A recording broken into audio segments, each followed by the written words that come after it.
खुलुमबाय स्टुडियो आं Robin Basumatary business सोलोंसालिमायाव साननैनि हाबाफारिजों खुंजानाय सानजारां लकेश्वर ब्रह्मनि 42थि थैनाय सान आरो 33थि थैनाय गोसोखां सान फालिथाय हाबाफारिखौ मोजाङै खुंफुंना होनायनि थाखाय साबायखर बावदों बिजनेस सोलोंसालिमानि बर' थुनलाइयारि आफादा। गुबुन गुबुन बोसोरफोराव फालिबोनाय बायदिनो देग्लायबो बिजनेस सोलोंसालिमानि गायसनगिरि सानजारां लकेश्वर ब्रह्मनि 42थि थैनाय सान आरो 33थि थैनाय गोसोखां सान फालिथाय हाबाफारिखौ थांनाय 1 आरो 2 सेप्तेम्बर खालि साननैनि हाबाफारिजों बिजनेस सोलोंसालिमानि बर' थुनलाइयारि आफादनि बानजायनायाव खुंफुंनाय जादोंमोन। बिजनेस सोलोंसालिमा बर' थुनलाइयारि आफादनि बानजायनायाव खुंफुंजानाय सानजारां लकेश्वर ब्रह्म गोसोखां हाबाफारिखौ मोजाङै जाफुंहोनायनि थाखाय बानजाय आफादनि मासिगिरि डक्टर बाबुल बसुमतारी आरो लेंथनगिरि जाफुंसार बसुमतारीजों लोगोसे बोसोनहोगिरि बिजनि दखरा आबसु आरो हांख्रायनाय बायदि नुजाथिफैनाय गासै आलासि आरो गासै सोलोंसालिमा मुलुगसोलोंसालि फरायसालिफोरखौ साबायखर बावदों बिजनि सोलोंसालिमा बर' थुनलाइयारि आफादनि गाहाय नेहाथारि सोरां ब्रह्मआ।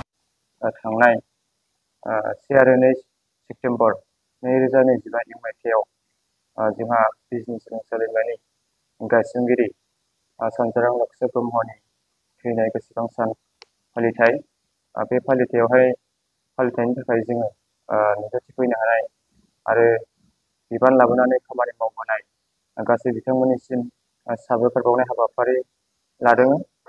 दा बेवहाय जोंनि बिजनेस सोलोंसालिमा बर' थुनलाइयारि आफादा 1992 मायथाइयाव दाजानाय।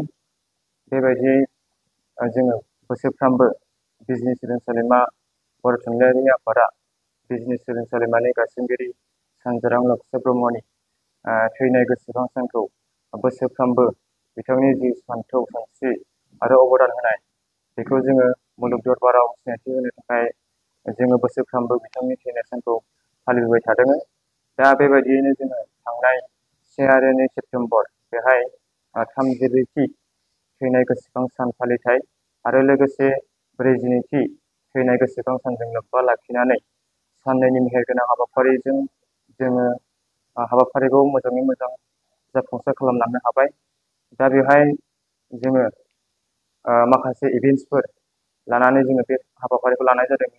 जेरै जोङो थुनलाइयारि बादायलायनाय आरो हारिमुवारि बादायलायनाय लोगोसे गेवलां मेल लानाय जादों आरो आलारि लाइसि बेखेवनाय लानाय जादों आरो लोगोसे बेहायनो जोङो मोनसे सावरायमा जथुमबो लानाय जादों। लोगोसे बिथांनि गेदेरमानि सावगारियाव बिबार बावनाय लोगोसे आफादनि फिरफिला बिरहोनाय आरो बायदि बायदि हाबाफारिजों जोङो बेखौ खुंफुंनानै लानो हाबाय। दा साननैनि हाबाफारियाव जोंखौ मदद होबोनाय आरो बे हाबाफारिनि थाखाय बानजाय आफाद बा जोंनि हाबाफारिखौ बानजायलांनाय जोंनि जि बानजाय आफाद बे बानजाय आफादनि चेयारमेन डक्टर बाबुल बसुमतारी IQC क'र्डिनेटर बिजनेस सोलोंसालिमा सारनिसिम गिबियाव आङो साबायखर बावो जे बानजाय आफादनि गिलिर बिबानखौ लानानै जोंनि जि साननैनि हाबाफारि बेखौ खुंफुंना होनायाव मदद होनायनि थाखाय आरो लोगोसे साबायखर बावनो सानो जोंनिनो बानजाय आफादनिनो प्रग्राम कनभेनर आदा जाफुं बसुमतारी आदानिसिमबो आङो रोजा रोजा साबायखर जासिबाय आरो लोगोसे साबायखर बावनो सानो जोंनिनो जि फाइनान्सनि मेन कनभेनर आदा फन बसुमतारी आदानिसिमबो रोजा रोजा साबायखर बावबाय आरो लोगोसे बिथांनिनो जइन्ट कनभेनर बिथांमोननिसिमबो आङो रोजा रोजा साबायखर बावहरबाय। आरोबाव साबायखर बावनो सानो गासै बानजाय आफादनि बिबानगिरि सोद्रोमाफोर बिथांमोननिसिमबो आङो रोजा रोजा साबायखर बावबाय साननैनि हाबाफारिखौ मोजाङै मोजां खुंफुंनानै होलांनायनि थाखाय आरो लोगोसे साबायखर बावनो सानदों जोंनिनो बिजनेस सोलोंसालिमा बर' थुनलाइयारि आफादनि आफादगिरि सार डक्टर रमानन्द बसुमतारी सारनिसिमबो आङो रोजा रोजा साबायखर बावबाय। लोगोसे लोगो आफादगिरि सारनिसिमबो आङो रोजा रोजा साबायखर बावबाय आरो लोगोसे साबायखर बावनो सानो जोंनि बिजनेस सोलोंसालिमा बर' थुनलाइयारि आफादनि गासै बिबानगिरि बिथांमोननिसिमबो आङो साबायखर बावबाय। आरोबाव साबायखर बावनो सानो जोंनिनो बोसोनगिरि आरो बिबुंगिरि लोगोसे जोंनि बिजनि दखरानि सारमोननिसिमबो आङो रोजा रोजा साबायखर बावबाय आरो लोगोसे साबायखर बावनो सानो जोंनिनो बिजनेस सोलोंसालिमानि गोरायुं डक्टर बिराजगिरि बसुमतारी सारनिसिमबो आङो रोजा रोजा साबायखर बावबाय आरो साबायखर बावनो सानो अल टिचार ACTA बिजनि कलेज इउनिट बिथांमोननिसिमबो आङो साबायखर बावबाय जोंनो हाजासे मदद होफैनायनि थाखाय। आरोबाव साबायखर बावनो सानो गुबुन गुबुन सोलोंसालि मुलुगसोलोंसालिमानिफ्राय थान्दै महरै बाहागो लाफैनो हानाय गासैबो थान्दै बिथांमोननिसिम आङो साबायखर बावबाय। आरो लोगोसे साबायखर बावनो सानो जोंनि जि साननैनि हाबाफारि, बे साननैनि हाबाफारियाव जोंखौ रांखान्थियारि मदद होनानै गोबां हेफाजाब होनाय जोंनिनो बिटिआरनि चिफ श्रीयुत प्रमद बर' सारनिसिमबो आङो रोजा रोजा साबायखर बावहरबाय। आरोबाव साबायखर बावनो सानो गुबुन गुबुन राजखान्थियारि हान्जानि राजखान्थिगिरि बिथांमोननिसिमबो आङो साबायखर बावो। जोंनि जि साननैनि हाबाफारि, बे साननैनि हाबाफारियाव जोंखौ रांखान्थियारि अनसुंथाइ होनानै गोबां मदद खालामनायनि थाखाय सारमोननिसिमबो आङो रोजा रोजा साबायखर बावबाय। आरोबाव साबायखर बावहरनो सानो जोंनिनो समाज सिबियारि सानसुमै सुबुं आरो फोरोंगिरिजों लोगोसे बिबुंगिरि गासैबो जोंनो रांखान्थियारि अनसुंथाइ एसे एसे हरनाबाबो जोंनि जि साननैनि हाबाफारि, बे साननैनि हाबाफारिखौ खुंफुंनायाव रांखान्थियारि मदद होनाय बिथांमोननिसिमबो आङो बिजनेस सोलोंसालिमा बर' थुनलाइयारि आफादनि जानानै रोजा रोजा साबायखर बावहरबाय। आरोबाव साबायखर बावनो सानो जोंनिनो बिजनेस सोलोंसालिमानि बारग' बिबानगिरि, बारग' फरायसा आदा आब'मोननिसिमबो आङो रोजा रोजा साबायखर बावहरबाय। जोंनि जि साननैनि हाबाफारियाव जोंखौ थोजासे मदद होफैबाय आरो लोगोसे बायदि मैया जोंनो माखासे गोनां जानाय मुवा बेसादफोरखौ जोंनो अनसुंथाइ हरनायनि थाखाय आङो आदामोननिसिमबो रोजा रोजा साबायखर बावहरबाय। आरोबाव साबायखर बावनो सानो जोङो जि साननैनि हाबाफारि, बे साननैनि हाबाफारियाव जोंनो माखासे गोनां जानाय मेडिकेल आरो पाब्लिक हेल्थआव जोंनो माखासे गोनां जानाय जि मुवा बेसादफोर बेखौहाय जोंनो अबदान हिसाबै हरनानै जोंनि जि साननैनि हाबाफारि बेहाय हेफाजाब होनायनि थाखाय जोङो मेडिकेल आरो पाब्लिक हेल्थ बिथांमोननिसिमबो आङो साबायखर बावहरबाय। आरोबाव साबायखर बावनो सानदों जोंनि जि साननैनि हाबाफारियावहाय जोंनि हांख्रायनाय बायदियै नुजाथिफैनानै जोंनि साननैनि हाबाफारिखौ मेहेरगोनां खालामफैनाय मोनसे सावरायमा जथुम, बे सावरायमा जथुमनिनो बेहाय मोननै आयदा लानाय जादों। बे मोननै आयदा महरै जोंहा दङमोन थुनलाइ आरो हारिमु बिथिङाव सानजोरां लक्ष्य ब्रह्मनि बिहोमा मोनसे सावरायनाय। बे सावरायमानि जोंहा गाहाय फुंखा महरै दङमोन डक्टर इन्द्रजित ब्रह्म, बर' बिफान गाहाय बिजनेस सोलोंसालिमा। सारनिसिमबो आङो रोजा रोजा साबायखर बावबाय जे थुनलाइ आरो हारिमु बिथिङाव सानजोरां लक्ष्य ब्रह्मनि बिहोमानि सोमोन्दै जोंनो गुवारै गोथौयै फोरमायलांनायनि थाखाय आरो बे हाबाफारियाव जोंखौ मदद होफैनायनि थाखाय सारनिसिमबो आङो रोजा रोजा साबायखर बावबाय। आरो साबायखर बावनो सानो सावरायमा जथुमनिनो गुबुन मोनसे आयदा महरै दङमोन जोंहा जिउ राहा दानायाव गोग्गो सोलोंथाइनि गोनांथि मोनसे सावरायनाय। बे सावरायमा जथुमनिनो फुंखा सुबुं महरै जोङो मोननो हादोंमोन डक्टर आलाराम बसुमतारी, गोरायुं हिनजावसा फरायसालिमा क'क्राझार। सारनिसिमबो आङो रोजा रोजा साबायखर जासिहरबाय।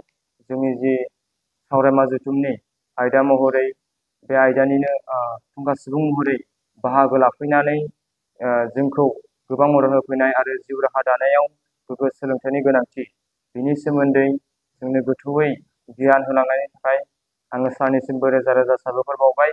आरोबाव साबायखर बावनो सानो जोंनिनो गेवलां मेलनि गाहाय आलासि महरै बाहागो लाफैनो हादोंमोन डक्टर प्रणब जयति नार्जारी, नेहाथारि बर' थुनलाइ आफाद। सारनिसिमबो आङो रोजा रोजा साबायखर बावहरबाय जोंनि हांख्रायनाय बायदियै गेवलां मेलनि गाहाय आलासि महरै बाहागो लाफैनानै गेवलां मेलखौ जाफुंसार होफैनायाव मदद होफैनायनि थाखाय आङो सारनिसिमबो फिन खेबसेबाव रोजा रोजा साबायखर जासिबाय। आरो साबायखर बावनो सानो जोंनि गेवलां मेलनिनो थिखानाय बुंथिगिरि महरै जोंनि हांख्रायनाय बायदियै बाहागो लाफैनो हानाय दुलाराय बर' फरायसा आफादनि लोगो आफादगिरि खोरोमदाव औवारी, सारनिसिमबो आङो रोजा रोजा साबायखर बावहरबाय जोंनि हाबाफारिखौहाय जाफुंसार होनायाव मदद होफैनायनि थाखाय। आरोबाव साबायखर बावनो सानो गेवलां मेलनि बेखेवगिरि महरै जोंहा बाहागो लानो हादोंमोन जोंनि हांख्रायनाय बायदियै जोंनि बिजनि समाजनिनो बारग' MLA कमल सिंह नार्जारी सार।